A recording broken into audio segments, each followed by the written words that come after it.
नमस्कार, मैं हूं कविता। किसान आंदोलन के बारे में भारतीय मीडिया में बहुत सारी बातें हुई। भारतीय मीडिया ने बहुत सारी बातें कहीं, चीख चीख के उस मुद्दे को बढ़ाया और उनको दिखाया। पर अब किसान आंदोलन बिल्कुल मीडिया से गायब है। मीडिया उनके बारे में कुछ नहीं दिखा रही है और ना उनके बारे में चर्चाएं हो रही हैं। किसान आंदोलन को 110 दिन से ज़्यादा हो चुके हैं और कितनी ही शहादत भी हो चुकी हैं। किसान आज भी अपने आंदोलन पर उसी तरह बैठे हुए हैं जैसे वो पहले बैठे थे। किसान आंदोलन को लेकर के छत्तीसगढ़ में हमने उनके सिख समुदाय के लोगों के अलावा समाज के विभिन्न तबके के लोगों से बात करी है। उनकी क्या राय है, आइए देखते हैं। पहले तो आपको बता दूं, मैं खुद एक किसान हूं जी। और निश्चित रूप से मैं पत्रकारिता के क्षेत्र में हूं, लेकिन पहले मैं किसान हूं, मेरी खेतीबाड़ी है और मैं अच्छे से समझता हूं कि किसानों की समस्या क्या है जी।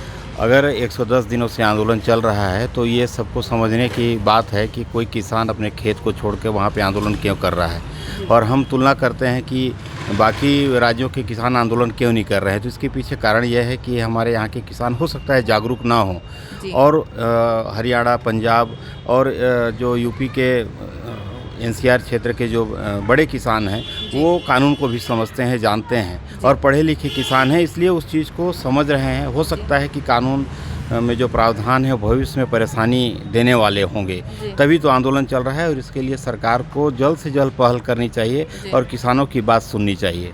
और किसानों को भी चाहिए कि वो अपना प्रतिनिधिमंडल एक बार वो प्रयास करे सरकार से बात करने का, क्योंकि बातचीत के अलावे दुनिया में कोई हल नहीं है। सर, यहाँ पे किसान आंदोलन जो हमारा किसान बिल है उस पर सिर्फ संशोधन की बातें आ रही है, सिर्फ संशोधन पे ही बात की जा रही है, लेकिन उसको हटाने की बिल्कुल कोई बात नहीं की जा रही और किसान चाहते हैं कि वो हटे, इस वजह से वो वहाँ पे बैठे हुए हैं। क्या है, कभी भी हट से कोई काम होता नहीं है जी, चाहे वो सरकार हो या फिर किसान हो। मान लीजिए संशोधन की बात कर रहे हैं तो संशोधन में किस तरह की बातें आ रही हैं उसको समझने की ज़रूरत है और सरकार की ओर से जो कानून बनाया गया है उससे कितना नुकसान होने वाला है भविष्य में, तो किसानों को भी अपनी बात को बगैर रखे एक प्रयास और करना चाहिए, तभी इसका हल निकल पाएगा। अगर कोई बड़ा आंदोलन होता है तो उसका प्रभाव भी पड़ता है। किसान आंदोलन को 110 दिन से ज़्यादा हो गए हैं और अब मीडिया में भी उसकी बातें नहीं हो रही हैं, उस चीज़ें दब गई हैं। देखिए, पहली बात तो ये है कि ये जो किसान बिल है जी, ये न केवल पूरी तरह से गलत है बल्कि अपने मूल रूप से संविधान का विरोधी भी है और किसानों का और भारतवर्ष के लिए तो बहुत अहितकारी है ही जी। दूसरी बात रही कि आंदोलन समाप्त नहीं हुआ है, मीडिया में उसको दिखाना उन्होंने समाप्त कर दिया है या कम कर दिया है। तो ये तो जो है उस पर निर्भर करता है कि जो सत्ता है वो मीडिया के जो चैनल हैं या मीडिया के जो विभिन्न प्लेटफॉर्म हैं उनको कितना मैनेज कर पाती है। ये दोनों पर निर्भर करता है कि वो मैनेज करने में कितने कुशल हैं या कितने क्रूर हैं या कितना पैसा दे सकते हैं, कितना दबाव बना सकते हैं, कितनी धमकी दे सकते हैं।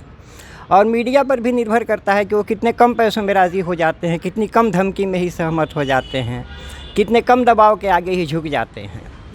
तो ये एक ऐसा समय है कि इस प्रकार की जो सत्ताएँ रहती हैं वो लोकतंत्र के जितने भी उपकरण हैं उनको अपने हाथ में लेने का प्रयास करती है ताकि जो जनता है उसके सामने देश की सही तस्वीर पेश न हो। लेकिन वस्तु स्थिति ये है कि जो 1 या 2 या 3 जगह जो किसान आंदोलन था वो अब 10 जगह और 20 जगह फैल गया है। अब वो चुनाव में भी जा रहे हैं और प्रचार कर रहे हैं कि आप किसी को भी मत दीजिए, लेकिन सत्ताधारी किसी को भी अपना मतदान कीजिए, लेकिन सत्ताधारी दल को मत न दीजिए। और अब इसके कारण हड़बड़ी भी हो रही है। स्वयं उत्तर प्रदेश में एक केंद्रीय मंत्री ने पुनः दोहराया है कि हम जो है इसमें फिर से संशोधन करने को तैयार हैं, इसको और दिनों तक लंबित करने को तैयार हैं। अगर ये बिल इतना ही अच्छा होता तो इसको जब उच्चतम न्यायालय ने कहा कि आपने बिना तैयारी के ये बिल प्रस्तुत किया तो केंद्र सरकार विरोध करती। जब उन्होंने इसको कहा कि हम 2 महीने के लिए निलंबित कर रहे हैं तो केंद्र सरकार विरोध करती। उल्टा वो और उसको 18-20 महीने के लिए निलंबित करने को खुद तैयार हैं, उसमें संशोधन करने के लिए खुद तैयार हैं। तो इससे ये सिद्ध होता है कि बिल में तो कुछ ना कुछ कमी है, उसमें कुछ ना कुछ गलती है और ये बात ऐसी फंस गई है उनके ज़िद और उनके अहंकार के आगे कि उनसे न उगलते बन रहा है मामला और न निगलते बन रहा है। ये जैसे कि हम देख रहे हैं इसकी शुरुआत पंजाब के किसानों ने ही की है। हमें गर्व भी है इस बात का। यहाँ पे मुझे इस बात का प्राउड है कि पंजाब के किसानों ने एक राष्ट्रीय मुद्दे का नेतृत्व किया जी जी। और रही बात इतनी परेशानियां झेलते हुए भी, तो ये जो लोग पंजाबी समुदाय को जानते हैं, पंजाब के कल्चर को या पुराने पंजाब इतिहास को जानते हैं, ये एक जुझारू कौम है। जी जी। लेकिन इसकी खासियत है कि लड़ाई लड़ रही है तो सत्य की लड़ रही है।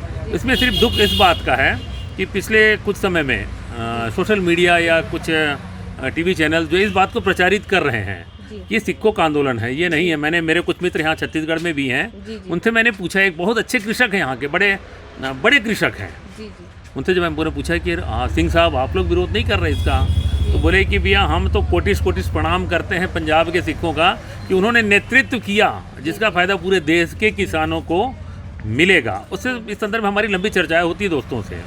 बस फ़र्क यही है कि इसको गलत ढंग से पेश किया जा रहा है लोगों के सामने। कोई अगर व्यक्ति आंदोलन कर रहा है तो निस्संदेह कहीं ना कहीं उसकी पीड़ा है, कहीं ना कहीं उसके अंदर दर्द है। ये भी हो सकता है कि सरकार का दृष्टिकोण अपनी जगह सही हो, लेकिन किसी एक पक्ष को आतंकवादी साबित कर देने से या कर देने से, या उनको कई बार जब हमें बड़ी तकलीफ होती है इस बात को सुन के, जब मैंने देखा कि अच्छी राष्ट्रीय पार्टियों के नेताओं ने ये भी कहने से नहीं संकोच किया कि ये खालिस्तान का है। It is not a good. सिखों ने कभी खालिस्तान नहीं मांगा। दो चार अपवाद हर जगह होते हैं, हर प्रदेश में, इसमें भी कई बार अलग प्रदेश की मांग उठी, देश की मांग उठी, वो एक अलग मुद्दा है, लेकिन पूरी कौम को तोहमत लगाना इसके ऊपर अच्छा नहीं था। हमारी राय किसान आंदोलन के प्रति ये है कि देश की जो सरकार है उनको किसान के आंदोलन के जो 3 कानून बने हैं उस पर बैठ के एक विचार करके सही कानून बना के किसानों को भी किसान का हक उनको देना चाहिए। और जहाँ तक दूसरी बात है कि जो सिख समुदाय को लेके इन्होंने आतंकवादी खालिस्तानी का जो एक नारा लगाया है उसका हम विरोध करते हैं, सिख समुदाय उसका विरोध करता है।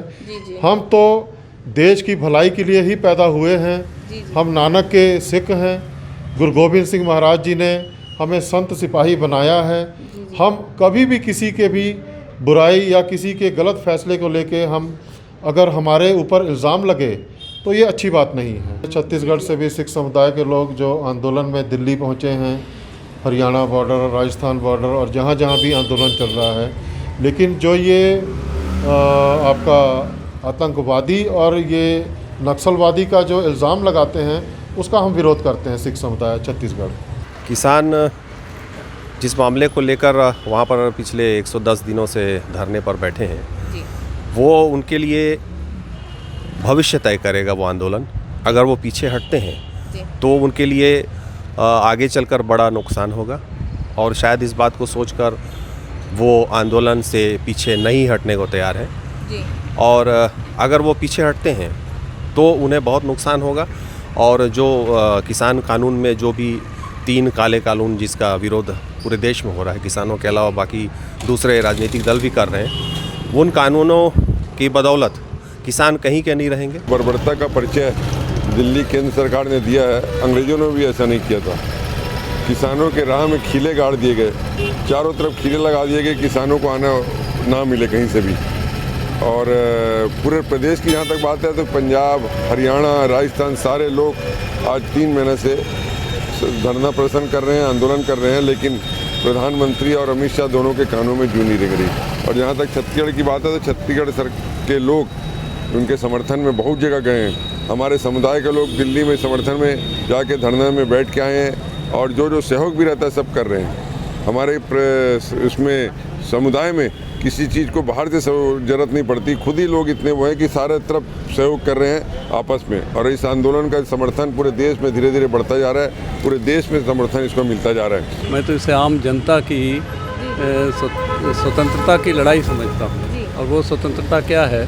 अपने मौलिक अधिकारों को हासिल करना। और वो मौलिक अधिकार क्या है? आप जब तक संगठित नहीं होंगे तो फांसीवादी शक्तियाँ आप पर हमेशा हावी होती रहेंगी, और वो आपके लोकतंत्र को हमेशा गिराएंगी, उसको कैद करेंगी। और उसकी लड़ाई है ये। उसमें सभी जात, सभी धर्म, ऊंची या नीच या नीचे गरीब, सब उसमें भिड़े हुए हैं। और वही जिनके पास बौद्धिक क्षमता है सोचने की कि हम क्या चाहते हैं एक लोकतंत्र में, वो लड़ाई एक्चुअली क्या है कि जो किसानों की ही नहीं है, हम सब के लिए है। क्योंकि जब हम कोई चीज़ आपसे मांग नहीं रहे हैं, आप बिना हमसे चर्चा किए हम ही को क्यों सौंपना चाहते हैं, ये सवाल है।